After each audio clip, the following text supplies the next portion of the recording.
Well, we've got 113 people out there at the start of this meeting. That's wonderful. On behalf of the council and our Timpanogos district, we want to welcome everybody to Roundtable. I hope you're all hearing me okay.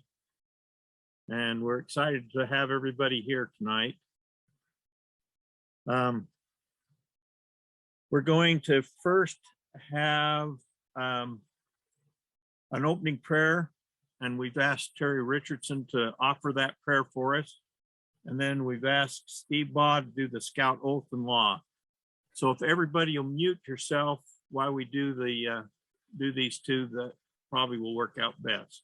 Our kind and gracious Heavenly Father, we're very thankful that we're able to come together tonight as professionals and volunteers supporting scouting in our different districts.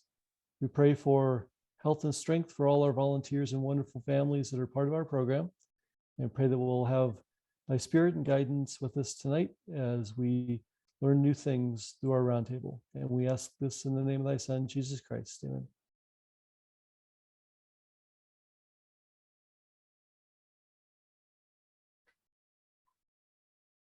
Steve, you're still on mute.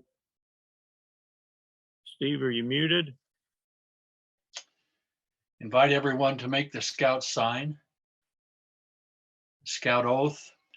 On my honor, I will do my best to do my duty to God and my country, and to obey the Scout law, to help other people at all times, to keep myself physically strong, mentally awake, and morally straight. Scout law. A Scout is trustworthy, loyal, helpful, friendly, courteous, kind, obedient, cheerful, thrifty, brave, clean, and reverent. 2. Okay, thank you for that, and thank you for all your participation. What we're going to do right now is invite you to go into your district rooms to receive information about each of your district activities for the coming period of time. We've allotted 7 minutes of time for this to happen, and then you'll come back here and we'll go through a couple more administrative responsibilities that we have before we go into roundtables.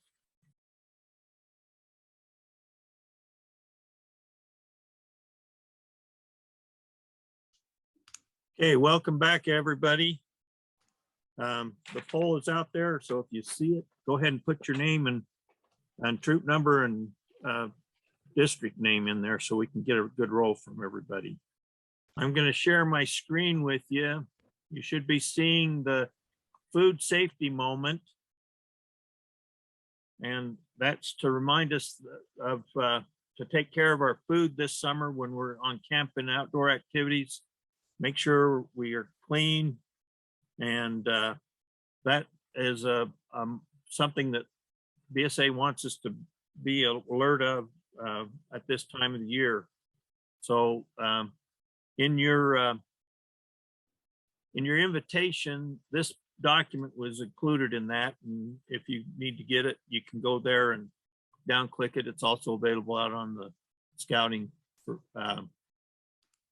website. And then our hot topic for the month of April is the Scouting Journey to Excellence reports. They've got some new ones out that you can download and have explanations for Cubs and for scouting, venturing. And so that's one of the things that we want you to be able to do, is score yourself on your journey to excellence and help the kids to do better. Is Rick Barnes available? Oh, I can see him. Yes, we're gonna turn 2 minutes over to you to talk about family camp. Okay, Scouters, we got something exciting going on. It's something new. We are doing a family adventure at Camp Typee, July 11th through the 16th, and there will be 2 3-day sessions. Okay, we're looking for 150 participants per session, and this is for families. for families, okay? It's a still of a deal. It's $65 per person. And we've got a program from 0 to 99 for all ages. So we have different program groups set up for all ages. Our theme is Pioneering the West. We've got wonderful campsites with pavilions and water. You'll be able to park a vehicle in your campsite. We'll be doing dining hall feeding. We've got flushers and showers and an Olympic-sized pool. Our program will be handicraft, nature, rifle, archery, swimming, low cope, high cope for those in that age. We'll also be doing introduction to outdoor leadership skills for any adults that want to do that. So we've got a group of permanent staff plus 25 volunteers that will be helping us. So for more information, if you'll go to the council website and go to Family Adventures, go to Typee, we have our flyer there, we have our family guidebook and other information. So that's where you want to go to take a look. Our second session is starting to fill up a little bit, but we still need folks for our first session. So share this information with your families and your packs and troops. Again, this is Family Adventure at Camp Typee, all right? Central Utah, east of Mount Pleasant. Thank you. Maddie Mayfield is going to give us a membership moment. Yep. Thanks, Stuart. Thank you. Keeping membership in units at healthy levels is a top priority for the council.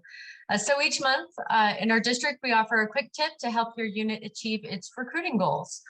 This month's tip is sharing. Did you know that most scouts joined because of someone they know?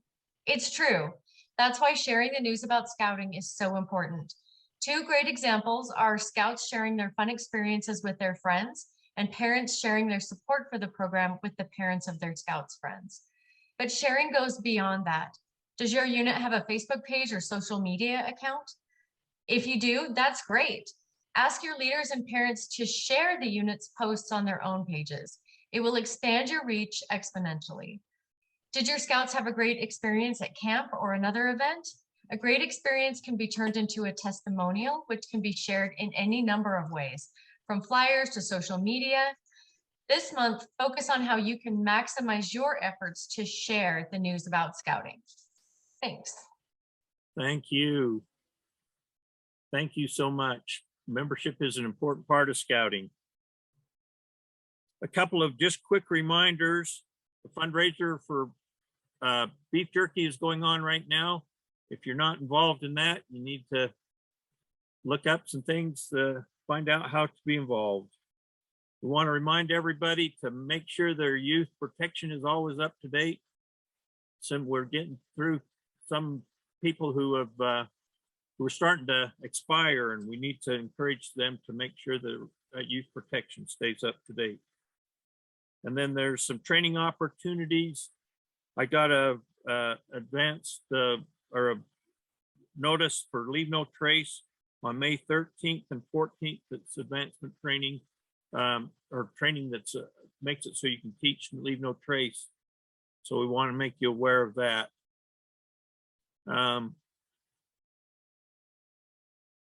With that said, we're about ready to go to our breakout rooms for training. We've got a Scouts BSA room, we've got a Cub Scout room, we've got committee room and a venturing room. Thanks for being here tonight.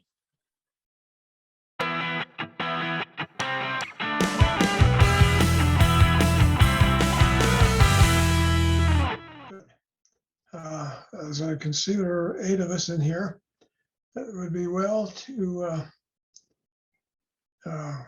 introduce each other so we know who's who and what your experience is. Sure. Rex Facer, I'm with Crew 1532 out of Spanish Fork. Oh, Spanish Fork. Okay, that's Jim Mitchell. I'm crew 9411 out of Sandy, Utah. Sandy, good for you. Okay. Next. We got Bobby. What's Bobby? Yeah, so I kind of new to this. I didn't see, I was interested to see what venturing was all about. I'm from Troop 519 out of Kaysville. Okay, what you want to learn about venturing? All right.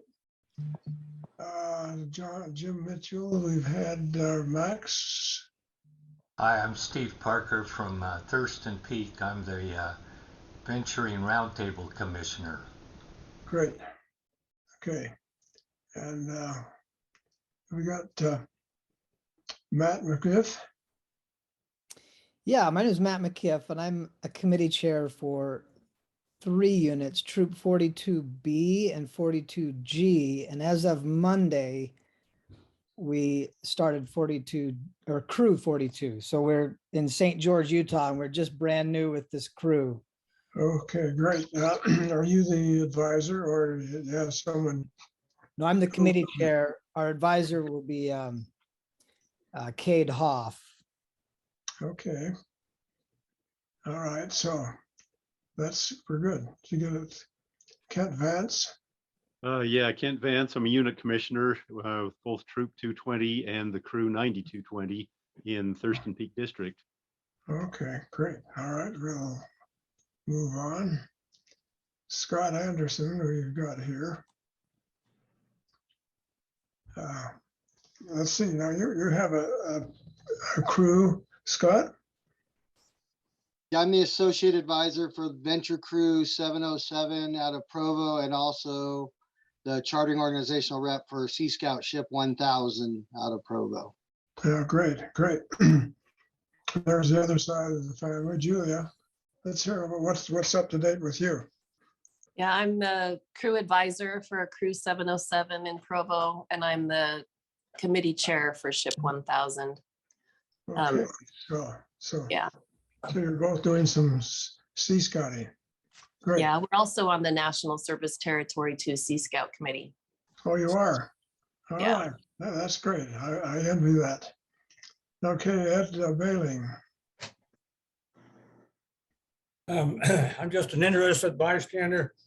I was in venturing for years. I'm too old to do much of anything right now, but I'm working as assistant trainer for Spanish Trails. What is your training background in venturing?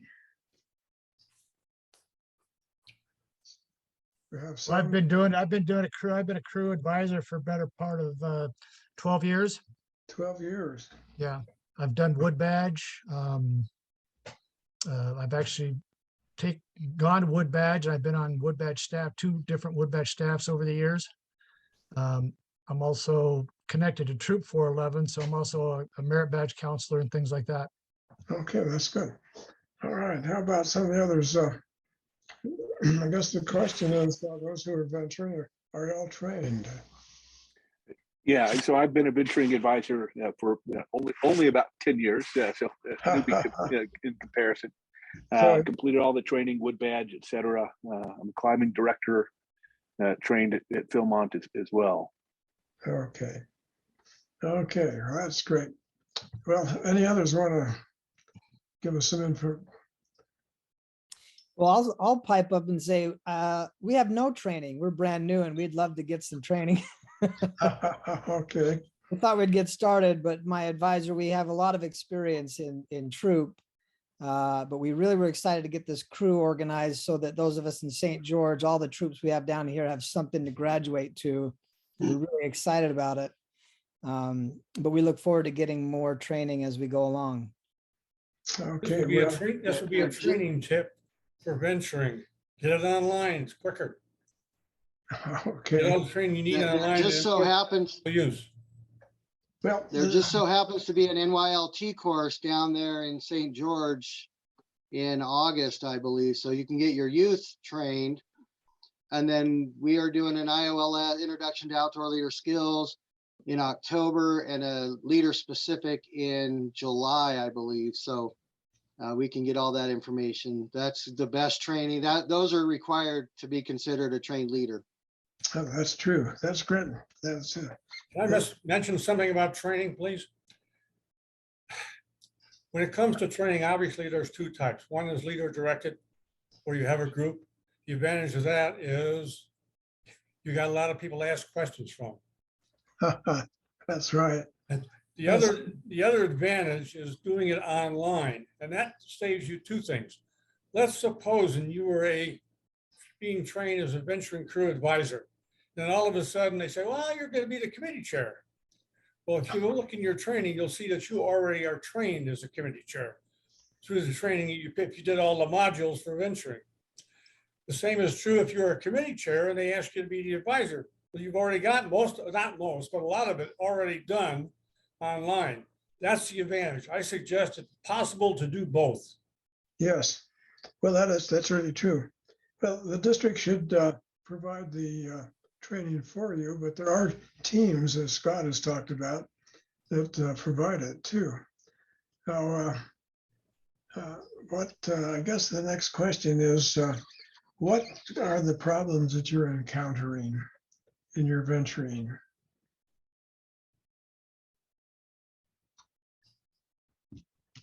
Well, I'm actually kind of starting the crew over. Obviously, the pandemic really knocked us out because you couldn't get out and do stuff. Yeah. And in 2019, most of my kids had aged out or went on to college or whatever. And so in 2020, we were trying to draw some kids off the troop to get them back interested at the age of 14, but it was kind of tough. And then when everybody went home, it really made it tough. So we're just now actually getting back started again. We just started our back up and got a few meetings. So, you know, Matt, you're talking about getting the thing started. When you start to read through the literature about it, when I did this umpteen years ago, the first 3 to 6 months, unfortunately, adults are the ones that kind of have to get the ball rolling, right? Yes. And create the activities, you know, and do most of it. And kind of, you know, it's a lot of you're using your edge programs, right, to kind of show the kids what to do. Then hopefully at some point with 3 to 6 months that they'll catch on. You can get your elections, get some kids into positions, and they'll be the ones that create the enthusiasm. Now, one of the things I always did with my crew was we always worked at each year coming up with a super activity. So you're probably kind of starting at a weird time of year because basically summer is almost already upon us. So Yes. It's pretty tough to come up with a super activity in quick order. So the reality is you're looking at a super activity for 2023. And you We spend the have whole a super year. activity prepared for you. Yeah, well, yeah, that would be the other choice, is to find a super activity that somebody else, you know, at maybe a summer camp or something like that. But if you're Well, doing we your have own, one in Denver, Colorado. If you want to go, it's a Powderhorn Kodiak. Where are you located, Jim?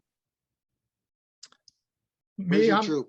well, your crew? we're in Sandy, Utah. Oh, just up in Sandy? Oh, Yeah, okay. I'm just up in Sandy, so, Yeah. and there's supposed to be a Kodiak in our district this summer too. I haven't checked into it very well. But I'm It's just on the talking to calendar. Matt. I saw it.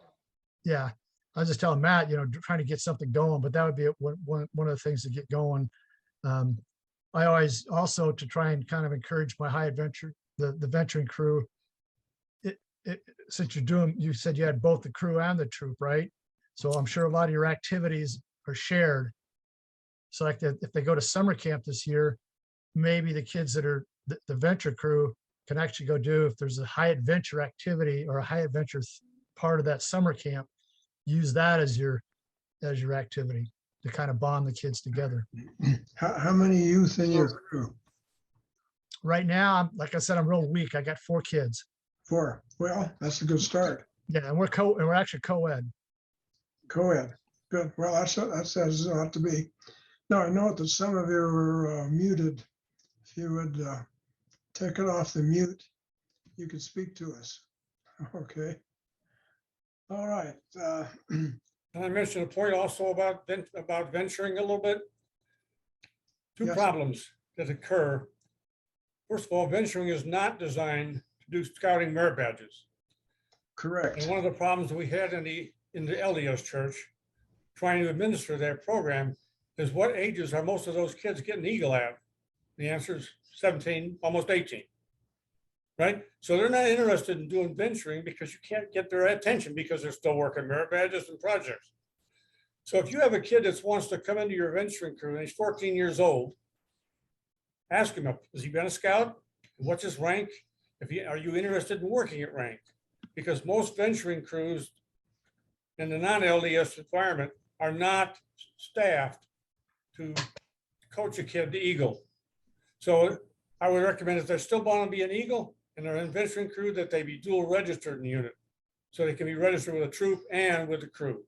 Yeah. Because otherwise you're going to have a heck of a mess on your hands. Or the kid is. Yeah. Well, okay. Some of the others, let's hear from you about your units. So talking about the summer, so our crew has always done their own Kodiak.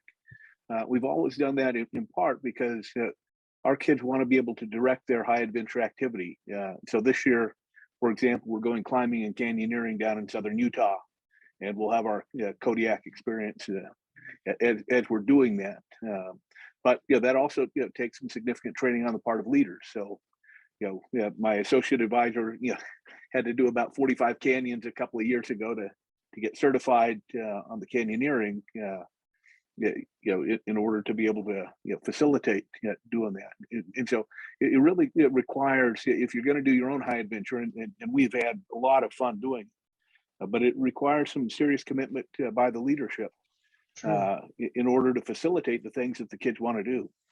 And that's what's made a difference for us, is being able to do the things that the kids are interested in doing. Exactly right. And how many youth in your crew? Well, right now it's similar to the problem that was talked about by Jim. We had a group of kids. We had kind of a twofold problem. We had kids that had aged out. Plus, we had kind of a core of large families that had gone through the crew, and that and the pandemic all kind of hit at once. And so we puttered along with just 2 or 3 kids for a little while. We're now up to about 5 or 6, and it's enough that we're starting to get some real traction in the kids being able to bring friends out and those kinds of things to try and grow where we want to be eventually. But we'd like to be back up in the 15 to 20 range, which is about where we were our peak That'd be super. Back about 5 years ago or so. Yeah. Let's hear from Julia. She's quiet. She's got to unmute though. There you are. Sorry, I didn't want you to hear me coughing. One thing that's fun for a new crew sometimes is to partner up with a more experienced crew and do some activities with them. This can be a good example for the new crew and help fill in some of the gaps as far as leadership and training goes. And then as the new crew gets on its feet, then they can start planning more activities once they catch the vision of what it is that they can accomplish. I've figured that my crew kind of reinvents itself every year or so, just because the kids have new interests and new things they want to do. And I feel like my job as the crew advisor is to help them maximize their potential. So help them create a vision that embodies what they'd really like to accomplish, and then help them find the resources so that they can realize that vision. Good. When you talk about that, and the crew the crew came up, they wanted to go caving. And I know Zip about caving, right? And where do you go, and so fortunately we went up into the Crater of the Moons up in Idaho. And you can do about a half a dozen caves, everything from a full-size cavern where it's 20 feet tall and you walk into it and nobody gets claustrophobia, to where we were in a cave that we were crawling on our bellies. And it's pretty eerie, when you crawl back, 20, 30 feet into a cave like that, and literally you can't see an inch in front of your face. But anyway, that's as I was saying earlier, we spent the whole year prepping for it and trying to get some people in that did caving and studying the equipment and safety. Each meeting was designed to work towards that, to get it all set up. And then your typical logistics. Okay, it was it's a 500-mile trip up there. So how do we get there? You Yeah. know, Yeah. and all the logistics and that, and you know, a typical troop setting, most of the adults take care of all that. But in a crew setting, you have to, and you got to have a lot of patience in terms of prodding the kids to address those issues. Right. You know, how are we Yeah. going to pay for this thing? How are we going to get there? Who's going to drive? Are we going to drive? We're going to rent a bus. You know, they're responsible for putting together the menu for the whole week, you know, et cetera, et cetera, et cetera. And all you're doing is kind of prodding them along and obviously filtering and providing resources for them to try and investigate it. And that's why it takes a whole year of, you know, prep work Sure. to pull it off. And that could be done as a Kodiak, just so you know. That's an Right. opportunity to do a Kodiak. Oh yeah, tie I a Kodiak into it. Yes. Yeah, I just put a link in the chat for the Introduction to Leadership Skills for Crews, the facilitator guide. This is a great training for you to hold with your crew leadership, your whole crew really, regardless as if you have 4 people or 24 people or 104 people. It's great leadership training, gives them an opportunity to kind of run it, see what their leadership roles are. So I suggest you or recommend that you take advantage of that. And if you need, I'm the district training committee chair in the Timpanogos district, and I'm also doing training in Silver Sage, but I would be willing to come and help facilitate that, put it on if you need help with that. Julia's done several of them. I've done them.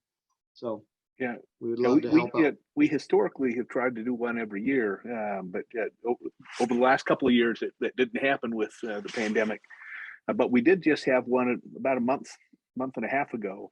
And in order to pull it off, we had our several alumna of the crew come back from college and lead the modules, since we didn't have any youth that had already been through the modules.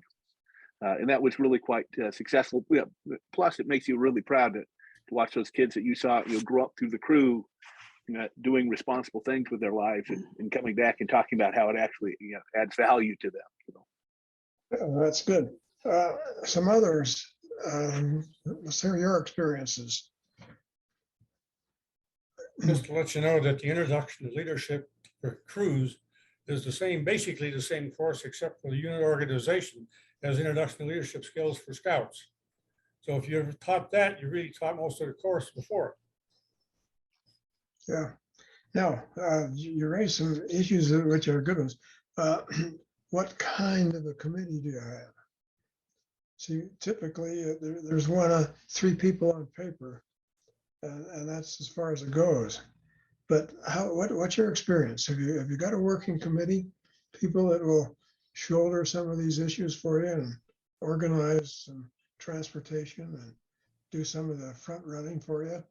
What do you think? Again, historically, one of the things that we've tried to do is let the parents know that when their kids are joining the crew, the expectation is that one of their parents will join our committee. Good. And that's worked out reasonably well over the years. But setting that expectation that you want the parents' involvement, I think is really helpful. Oh yes, commitment there. Yes. How about some of the others? Most of our crew members are dual registered in our troop as well, and so a lot of their parents kind of dual role in the crew and the troop too. So yeah, it's really good dynamics with them because they get to come every week to scouts, to the troop, and then when we do the high adventure stuff or whatever, we've done caving, we did I don't remember what they just did a couple nights ago, but we do all kinds of different things, and so they get those experiences with the older youth only, which is kind of cool for them. And we have the parents dual role in those as well. Well, involving the parents is a good thing. It gives them some commitment as well, and they can help you out. The advisor doesn't have to do it all. The committee chair should have to do a great deal for you And so if you're not working with the committee, suggest that you get one. See if you can put together a committee that will help you out and take some of the heat off of you, and so that you can do your job. And that's it, to train the leaders in your crew. Now, one of the questions that I have for you is, what are your experiences in recruiting youth? So you're not confined to a little geographical area anymore. You can recruit as long as they can get there from somewhere. So how are you doing it, or what are you doing to recruit? That's been unfortunate. Was one of our weak areas. Like I said, really, I knew my kids were aging out in 2018, 2019, and I really didn't do a good job of recruiting enough youth in, younger kids into it. So like I said, in 2020, I was almost starting over. And what I did is I went back to the troop. Unfortunately, the troop had gone through a split, and they had a lot of kids, but they were barely 14, right? So I was really having to work them over to get them to be interested in dual registering and stuff. And I'm still a little bit in that scenario, that situation. It's been, obviously the pandemic's made it a couple tough years really for recruiting. Yeah, I would concur with Jim that the pandemic has made it tough. That, and you couple that with the exodus by the LDS Church, and a lot of people all of a sudden forgot all of the great values that are in scouting. But I think the idea they have down in St. George that Matt was talking about, allowing those troops to be feeders into the crew, I think is a good strategy that allows for that long-term kind of movement in. And the key will be getting enough traction early on so that people go, wow, look at those cool things they're doing. When we can show people pictures of kids rappelling off a 300-foot cliff, they go, wow, that's pretty cool. Can I do that? That kind of enthusiasm makes a difference. And even when it's them rappelling off a 45-foot cliff, they think they're pretty cool the first time they ever do it. So. Yeah, thanks, Rex. I'd like to just reiterate that is our plan. We have 7 troops down here, and I consider them all feeders. And it really is our strategy at first, because we do have a lot of kids that are getting older and they have nowhere else to go. So that's worked so well thus far. And then their friends, right? Then they get their friend.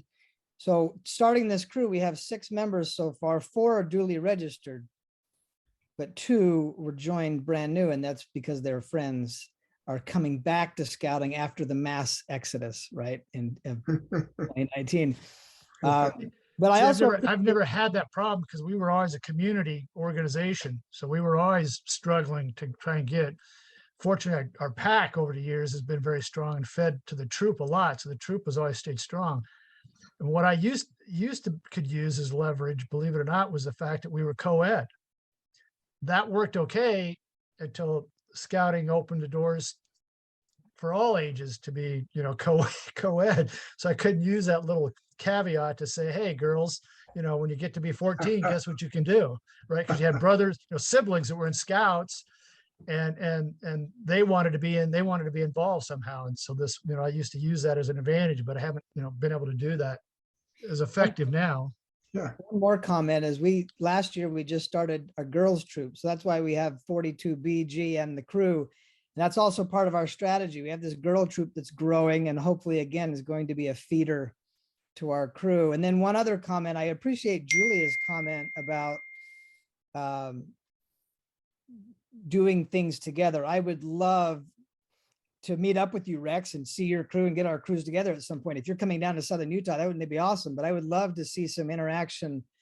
But since I'm so new at this, I think it would be really cool to meet up once in a while with the different crew and share that energy. However, I think we'd be interested in doing that. And I'll put my email in the chat, and if you reach out to me, we'll see if we can figure out a way to pull this off. Yeah, we could be mutually beneficial. I mean, I can show you some awesome mountain biking in February, guys. You come down out of that cold white north and let's go mountain biking as crews in February, or, you know, things like that. Well, your seniors in high school are very busy.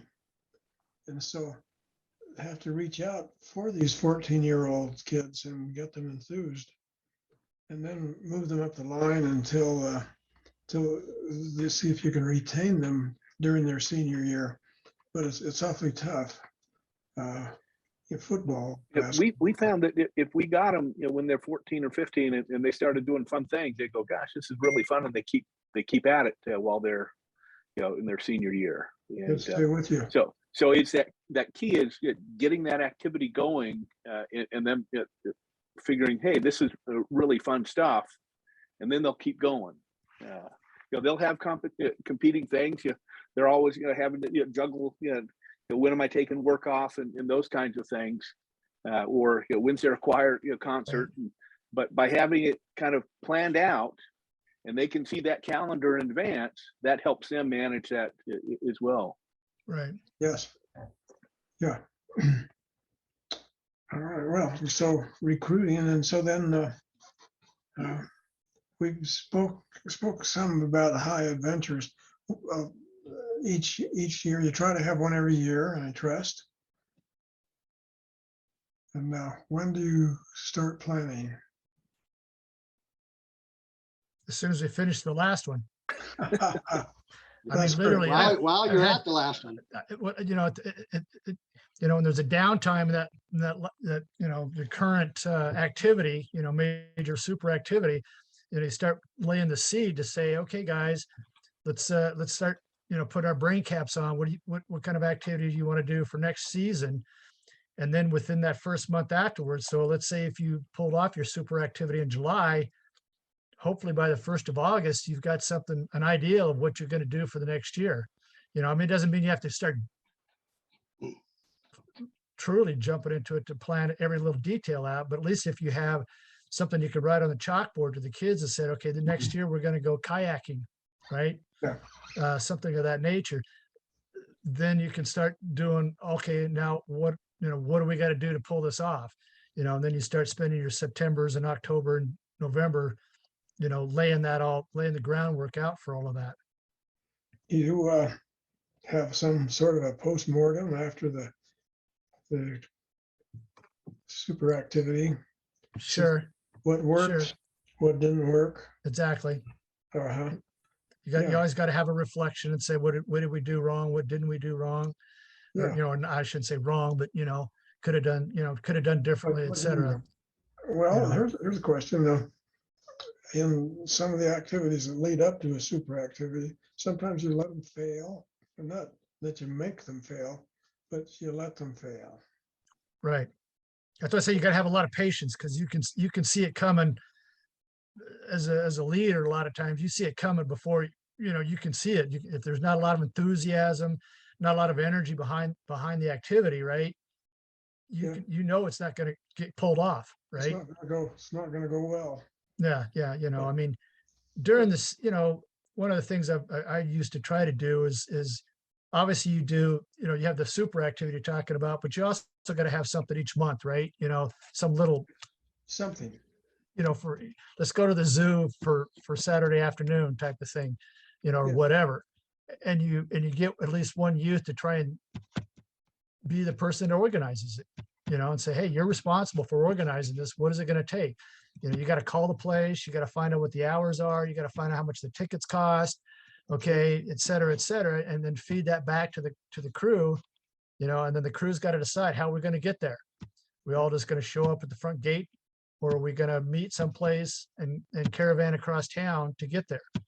Things like that. I mean, every activity, whether it be a single day activity or a week-long activity, has the same planning steps, required to do it.